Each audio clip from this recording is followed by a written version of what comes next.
बचपन से लेकर आज तक जब भी हम अपनी पृथ्वी के फोटोज देखते हैं, उसमें हमेशा ही वो हिस्सा दिखाया जाता है जिसमें हमारी दुनिया के सभी देश मौजूद हैं। इन देशों को आप पृथ्वी के इन फोटोज में साफ साफ देख सकते हैं, लेकिन अपनी पृथ्वी की दूसरी तरफ के उस हिस्से पर नजर डालने पर आपको वहां केवल समुद्र ही नजर आएगा। पृथ्वी के इस हिस्से पर केवल पानी ही पानी मौजूद है। और अगर आप अपनी धरती के ऊपरी हिस्से और निचले हिस्से की तरफ गौर करेंगे तो यहाँ पर आपको बड़ी मात्रा में बर्फ जमा हुआ मिलेगा। आपको बता दें कि पृथ्वी के यही हिस्से नॉर्थ पोल और साउथ पोल कहलाते हैं। दुनिया के इन हिस्सों में लाखों सालों से बर्फ जमी है और यहाँ का टेम्परेचर -30 से 40 डिग्री तक बना रहता है। ऐसी जमा देने वाली बर्फ में यहाँ कोई भी इंसान जिंदा नहीं रह पाता है। दुनिया के 7 महाद्वीपों में मौजूद नॉर्थ पोल के इस हिस्से पर अंटार्कटिका महाद्वीप मौजूद है, जहां पर पॉपुलेशन के नाम पर 0 फिगर फीड की जाती है। वहां आपको वैज्ञानिक, जियोलॉजिस्ट, जियोग्राफिस्ट, क्लाइमेटोलॉजिस्ट, बायोलॉजिस्ट और एस्ट्रोनॉमर्स जैसे लोग गर्मियों के मौसम में अपने रिसर्च सब्जेक्ट्स के साथ पहुंचते हुए दिखते हैं, लेकिन अपना काम होते ही ये सभी वहां से फौरन वापस लौट आते हैं। अंटार्कटिका में गर्मियों के मौसम में लगभग 5000 वैज्ञानिक अपने अपने रिसर्च कार्यों के लिए वहां पर बेस बनाकर रहते हैं, लेकिन सर्दियों का मौसम आते ही वैज्ञानिकों की संख्या में फौरन ही कमी देखने को मिलती है। सर्दी के मौसम में वहां केवल 800 से 900 वैज्ञानिक ही अपने रिसर्च कार्यों के लिए रह पाते हैं। गर्मियों के दिनों में अंटार्कटिका में 24 घंटे हल्की धूप दिखाई देती है और लगभग 6 महीने तक यहाँ सूरज आसमान में ही चमकता रहता है। इसकी वजह से यहाँ रात नहीं होती है। इसके बावजूद यहाँ गर्मी के दिनों का टेम्परेचर -40 डिग्री तक बना रहता है, जबकि दूसरी तरफ जब यहाँ ठंड का मौसम आता है तो यहाँ पूरे 6 महीने तक रात बनी रहती है। इस समय यहाँ का टेम्परेचर -60 डिग्री से भी नीचे चला जाता है, जिस वजह से यहाँ पर इंसानों का रुकना जैसे कि नामुमकिन सा हो जाता है। बस कुछ ही वैज्ञानिक यहाँ पर अपनी रिसर्च के लिए रह पाते हैं। जो लोग कभी ख्वाबों या फिर शायरी में ये दिन न ढले या फिर कभी ये रात न बीते जैसी बातों को करते रहते हैं, तो उन्हें एक बार अंटार्कटिका जरूर जाना चाहिए। अगर बात करें अंटार्कटिका की पॉपुलेशन की, तो यहाँ की टेम्परेरी पॉपुलेशन तो 900 से लेकर 5000 तक रहती है, लेकिन सभी महाद्वीपों पर रहने वाले लोगों की परमानेंट पॉपुलेशन लिस्ट को देखने पर हमारे सामने ये आंकड़े निकल कर आते हैं। इसमें आप साफ तौर पर देख सकते हैं कि एशियाई पॉपुलेशन 475 करोड़ के आसपास है, अफ्रीकन पॉपुलेशन 146 करोड़ के आसपास है, यूरोपियन पॉपुलेशन 74 करोड़ समथिंग है, वहीं north America 60 crore, south America 43 crore, Australian population only 4 crore और सबसे आखिर में अंटार्कटिका, जो कि क्षेत्रफल में तो सबसे बड़ा है, लेकिन इसकी पॉपुलेशन 0 लिखी गई है। अंटार्कटिका की पॉपुलेशन 0 क्यों है? आइए अब इस बारे में बात करते हैं। सबसे पहले तो आप ये जान लीजिए, अंटार्कटिका एक खतरनाक कॉन्टिनेंट है। ये बात न केवल आज के वैज्ञानिक बता रहे हैं, बल्कि प्राचीन काल के मैप्स यानी नक्शों को जो हजारों साल पहले बनाए गए थे, उन्हें देखने पर हम पाते हैं कि अंटार्कटिका की जगह वहां पर मॉन्स्टर को दिखाया गया है, जो सीधा सीधा इस तरफ इशारा करता है कि यहाँ पर हम इंसानों को नहीं जाना चाहिए। अब दिल्ली जैसी सिटी में जो हवा आपको 8 से 10 घंटा प्रति किलोमीटर के हिसाब से चलती हुई महसूस होती है, अंटार्कटिका में पहुंचने पर यही हवा आपको 300 किलोमीटर प्रति घंटे की रफ्तार से चलती हुई मिलेगी, जो कि बहुत ही तेज रफ्तार होती है। ऐसे में वहां पर किसी इंसान का रहना तो बहुत दूर की बात है, खड़ा होना भी मुश्किल होता है। और हवाओं के बहने की ये कंडीशन अंटार्कटिका में हर समय बनी रहती है। इसके अलावा हमारी दुनिया में सबसे मिनिमम टेम्परेचर अंटार्कटिका में ही रिकॉर्ड किया गया है, जो कि -89.2 डिग्री सेल्सियस था। ये इतना ज्यादा ठंडा होता है कि हमारा शरीर ही क्या, हमारे शरीर के ऑर्गन्स भी वहां पर जम जाएंगे। अंटार्कटिका से जुड़ी बेसिक बातों को तो हम अब जान चुके हैं। अब जानते हैं अंटार्कटिका से बनने वाले एक बड़े खतरे को। आपको बता दें दोस्तों कि अंटार्कटिका की वजह से दुनिया के वैज्ञानिकों की रातों की नींद उड़ी हुई है। आने वाले सालों में अंटार्कटिका दुनिया के कई देशों के लिए एक बड़ा खतरा बन सकता है।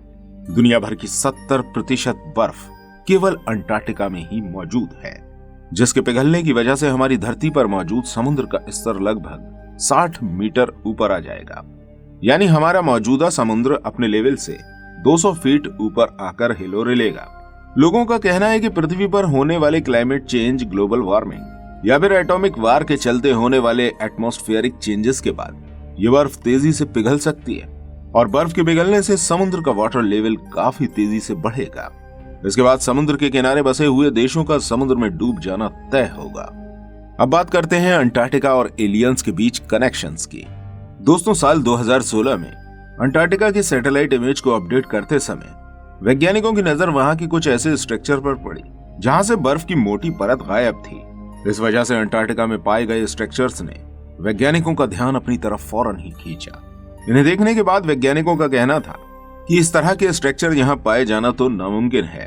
इन स्ट्रक्चर्स में सबसे ज्यादा मिस्टीरियस था वो पिरामिड, जो दिखने में बिल्कुल इजिप्ट के पिरामिड की तरह था और साइज में चारों तरफ से 2-2 किलोमीटर एक्यूरेट है।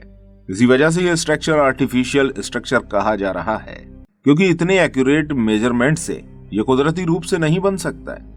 आज से करोड़ों साल पहले कभी अंटार्कटिका में हरियाली हुआ करती थी, जीव जंतु भी मौजूद थे। अंटार्कटिका कॉन्टिनेंट में कभी जीवन हुआ करता था। जर्मनी के एक जाने माने रिसर्चर जॉन क्लेग, जो जर्मनी के institute of polar and marine research के मेंबर हैं, उन्होंने अपने 100 लोगों के सदस्यों की टीम के साथ अंटार्कटिका में हरियाली का पता लगाने के लिए एक खोज अभियान चलाया। इस अभियान में उन्होंने एक बड़ी ड्रिल मशीन का इस्तेमाल करके अंटार्कटिका की बर्फ के नीचे करोड़ों सालों से दबी पड़ी मिट्टी के कुछ सैंपल्स को निकाला।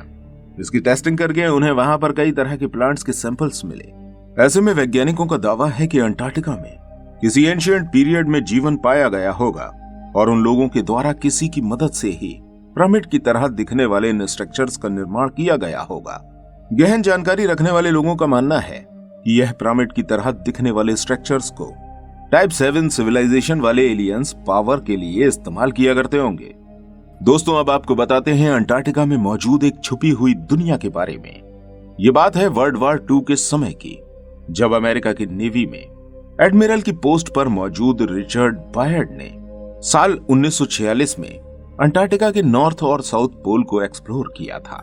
उनके इस एक्सप्लोरेशन मिशन का नाम मिशन हाई जंप था, जो दुनिया का अब तक का सबसे बड़ा एक्सप्लोरेशन मिशन था, जिसमें 13 पानी के जहाज, 23 हवाई जहाज और 400 सैनिकों को शामिल किया गया था।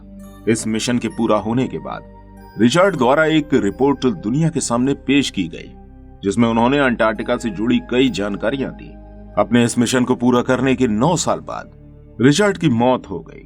उनकी मौत के बाद उनके बेटे को उनकी एक पर्सनल डायरी मिली, जिसमें अंटार्कटिका से जुड़ी वो बातें लिखी थी जिसे रिचर्ड ने दुनिया के सामने कभी ओपन नहीं किया था। लेकिन बाद में अंटार्कटिका और बायर्ड से जुड़ी ये तमाम जानकारी लोगों के सामने आई, जिसमें उन्होंने लिखा था जब वो अपना आर्मी बेस बनाने के लिए एरोप्लेन की मदद से जगहें खोज रहे थे, तब उन्हें एक बहुत बड़ा होल नजर आया जिसमें एक साथ 10 जहाज समा सकते थे। उस होल ने उनके फ्लाइट को अपने अंदर खींचना शुरू किया और वो एक तरह से अंटार्कटिका के अंडरग्राउंड एरिया में पहुंच गए, जहां पर उन्होंने एक ऐसी दुनिया को देखा जिसके बारे में बाहर की दुनिया में कोई सोच भी नहीं सकता था। यह था एक हिडन वर्ल्ड, और यहाँ के जिन लोगों से उन्होंने बात करी, उन्हें अपनी डायरी में उन्होंने द मास्टर नाम दिया।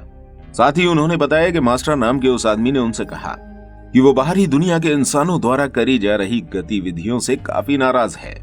ये वही गतिविधियां थीं जो 1 साल पहले हिरोशिमा और नागासाकी पर किए गए परमाणु हमले के दौरान उन क्रिएचर्स ने महसूस करी थी। उन क्रिएचर्स द्वारा बायर्ड को साफ साफ कहा गया कि भविष्य में इंसान उन न्यूक्लियर वेपन्स को दोबारा इस्तेमाल नहीं करेंगे, वरना उन्हें खुद दुनिया के सामने आकर पूरी दुनिया को संभालना पड़ेगा। दोस्तों, आप जरा गौर करेंगे तो पाएंगे कि हमारी दुनिया में यूएफओस को देखा जाना साल 1945 के बाद से ही ज्यादा नोटिस किया गया है। यानी कि पहली बार न्यूक्लियर वेपन्स के इस्तेमाल के बाद एलियंस का हमारी धरती पर आना जाना ज्यादा देखा गया है, जबकि 1940 के पहले तो फ्लाइंग सॉसर या फिर यूएफओ जैसी किसी चीज का नाम हमारी दुनिया में नहीं था। लेकिन इंसानों द्वारा न्यूक्लियर वेपन्स के इस्तेमाल के बाद में एलियंस ने हमारी धरती पर नजर रखने का काम ज्यादा एक्टिव रहकर शुरू कर दिया। बताया जाता है कि बायर्ड को सरकार की तरफ से चुप रहने की खास ताकीद कर दी गई थी, क्योंकि उस टाइम सरकार का मानना था कि पहले वो इस मामले को पूरी तरह से समझेंगे, तभी जाकर ये बात दुनिया के सामने आएगी। लेकिन बायर्ड की मौत के बाद उनके बेटे अचानक ही इस डायरी को दुनिया के सामने ले आए, और इसके बाद ही करोड़ों लोगों को अंटार्कटिका में एलियंस की इस मिस्टीरियस लोकेशन के बारे में पता चला था। लेकिन इस घटना के कुछ समय बाद ही बायर्ड के बेटे अपने ही घर में अजीबोगरीब परिस्थितियों में मरे हुए पाए गए थे, और ये सब एलियंस के कनेक्शन को दुनिया भर में मौजूद लोगों से छुपाने के लिए किया गया था, जो कि पहली बार नहीं हुआ था। इतिहास में अक्सर ही एलियंस से जुड़ी घटनाओं को इसी तरह से दबा दिया गया है। दोस्तों, आपको क्या लगता है, क्या वाकई में इस दुनिया में एलियंस मौजूद हैं या ये सब बातें मनगढ़ंत हैं? आपको डॉक्टर बायर्ड की बातों पर कितना विश्वास है, हमें कमेंट में जरूर बताइएगा। इस वीडियो को जाते जाते लाइक और शेयर करना बिल्कुल मत भूलिएगा। ऐसी और वीडियोस देखने के लिए हमारे चैनल को सब्सक्राइब अवश्य कीजिएगा और इस वीडियो को यहां तक देखने के लिए आपका दिल से धन्यवाद।